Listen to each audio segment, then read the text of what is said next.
129 تک آج ہم لوگوں نے پڑھا ہے۔ انشاءاللہ اس کے آگے کی آیات کو ہم اگلے ایپیسوڈ میں دیکھیں گے۔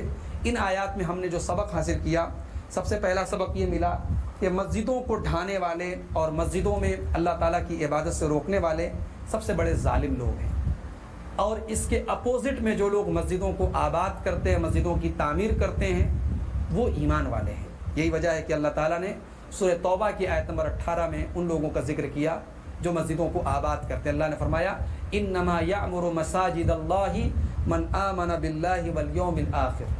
اللہ تعالیٰ کی مسجدوں کو وہی لوگ آباد کرتے ہیں جو اللہ پر اور قیامت کے دن پر ایمان رکھتے ہیں۔ دوسرا سبق یہ ملا کہ ایک داعی کا کام ہے دعوت دینا، اللہ کے دین کی طرف بلانا۔ وہ کسی کو مجبور نہیں کر سکتا، وہ کسی پر داروغہ بنا کر کے نہیں بھیجا گیا۔ اللہ نے کیا فرمایا؟ انا ارسلناک بالحق بشیرا ونذیرا ولا تسأل عن اصحاب الجحیم۔ اے نبی، ہم نے آپ کو بشیر اور نذیر بنا کر کے بھیجا، اور جہنمیوں کے بارے میں آپ سے نہیں پوچھا جائے گا۔ آپ کا کام ہے دعوت دینا، اب اس کے بعد جو جہنم کا راستہ اپنا رہا ہے وہ خود اس کا ذمہ دار ہوگا۔ تیسرا سبق یہ ملا کہ ایک داعی کا کام صرف لوگوں کو ڈرانا نہیں ہے، لوگوں کو بشارت بھی سنانا ہے۔ صرف ہم قیامت کی بات کریں، آخرت کی بات کریں، جہنم کی بات کریں اور جنت کے بارے میں لوگوں کو نہ بتائیں، اللہ کے اجر و ثواب کے بارے میں لوگوں کو نہ بتائیں، یہ ایک داعی کا کام نہیں۔ داعی بشیر بھی ہو اور نذیر بھی ہو۔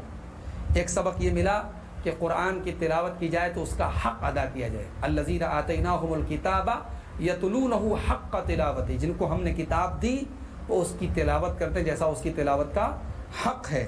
اور قرآن کی تلاوت کا حق کیا ہے؟ عبداللہ ابن مسعود کہتے ہیں یحللون حلالہ ویحرمون حرامہ۔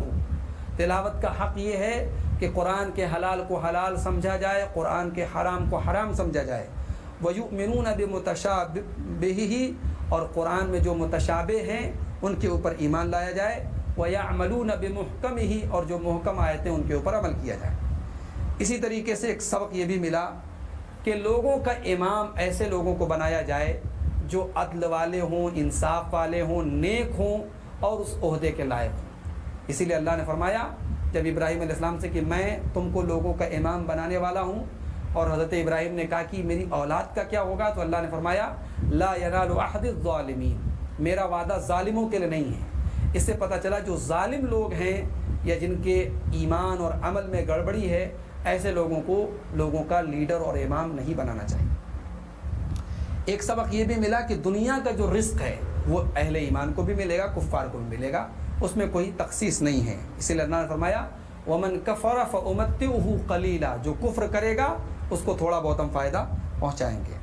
ایک سبق یہ ملا کہ ہدایت صرف قرآن و سنت میں ہے۔ لوگ کیا کہتے ہیں، بڑے بڑے نعرے ہیں، بڑے بڑے دعوے ہیں، قُلْ إِنَّ هُدَى اللَّهِ هُوَ الْهُدَى، اللہ کی ہدایت ہی ہدایت ہے۔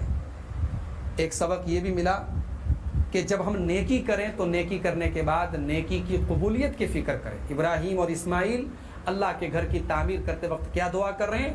ربنا تقبل منا انک انت السمیع العلیم، اے ہمارے رب ہماری اس نیکی کو قبول فرما لے۔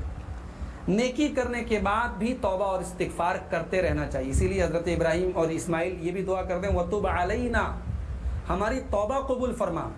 تو یہ ضرور کرنا چاہیے کہ نیکی کے بعد ہم توبہ اور استغفار کرتے رہیں، تاکہ ہماری نیکی میں، ہماری عبادت میں جو کمی اور کوتاہی ہو وہ اللہ تعالیٰ معاف فرما دے۔